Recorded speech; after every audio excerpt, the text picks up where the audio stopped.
మన ప్రభుత్వ శాఖలో ఇస్తే దాన్ని కూడా వినపడుతున్న వర్మ గారు, దాన్ని కూడా ఈ రోజు జీతాన్ని కూడా 42 మంది అనాథ బిడ్డలకి 5,000 రూపాయలు చొప్పున ధానదత్తం చేస్తున్నాడు.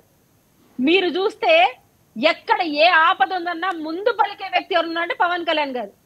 ఆఖరికి గిరిజన ప్రాంతాలలో రోడ్లు వేయించి అక్కడ వాళ్ళకి చెప్పులతో సహాయం అందిస్తూ, బెడ్షీట్లు అందిస్తూ, వీటన్నిటికీ వస్తున్న ఆదాయం ఓన్లీ సినిమాలు. అది ఏం రోజుకొక సినిమా షూటింగ్ అని చెప్పి ఆయన వెళ్ళట్లేదండి.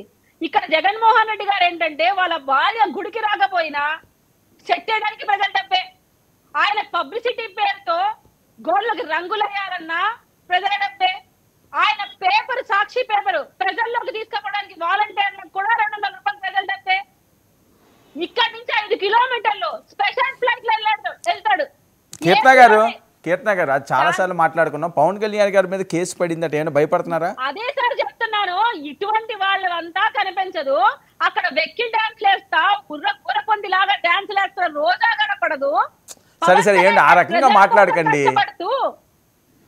ఆయన మాట్లాడినప్పుడు కాదు, ఎందుకు కాదండి ఆ మాట ఎందుకు ఆ లాంగ్వేజ్ ఎందుకు చెప్పండి? అలా డాన్స్ లేస్తాయి, ఇలా డాన్స్ లేస్తారు, ఇప్పుడు మళ్ళీ మేడు అంటారు.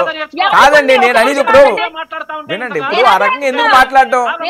మీరు కూడా ఆ రకంగా మాట్లాడటం ఎందుకు?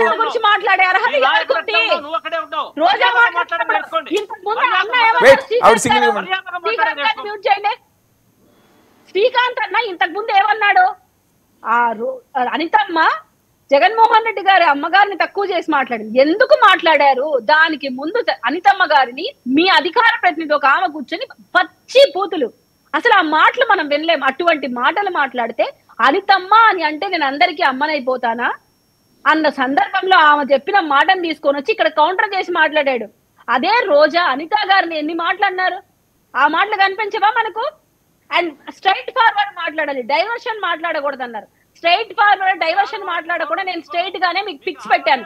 ఒక్క పిక్ చూపించండి అన్నారు, 10 పిక్స్ పెట్టాను. వర్మ గారు మీ ప్రొఫైల్ ఓపెన్ చేసి చూడండి, వాట్సాప్ లో ఎన్ని పిక్స్ పంపించాను. సరే ఓకే, మరేం దాని గురించి మాట్లాడడం లేదే. ఓకే పవన్ కళ్యాణ్ గారి కేసు సంగతి ఏంటి? పవన్ కళ్యాణ్ గారి కేసు సంగతి పవన్ కళ్యాణ్ గారి మీద కేసు పెడితే అంత క్లియర్ గా బాలకోటే గారు చెప్తున్నారు, పబ్లిసిటీ స్టంట్స్ కోసము పొలిటీషియన్స్ లో ఎవరైతే పబ్లిక్ ఫిగర్ ఉంటారో వాళ్ళని టార్గెట్ చేయడం కోసము ఇలాంటి చీప్ పాలిటిక్స్ ప్లే చేస్తారు. దీనికి కూడా మనం ఆన్సర్ చేయాలనా? Right, okay thank you. దేనికి ఆన్సర్ చేయొద్దులండి. Okay, thank you so much Balakoti garu, Cherlapalli. Thank you కీర్తన గారు, థ్యాంక్ యూ సురేంద్ర నాయుడు గారు, థ్యాంక్ యూ జ్వాలపూడి శ్రీకాంత్ గారు. ఇది ఇవాళ ప్రైమ్ న్యూస్. 99 న్యూస్.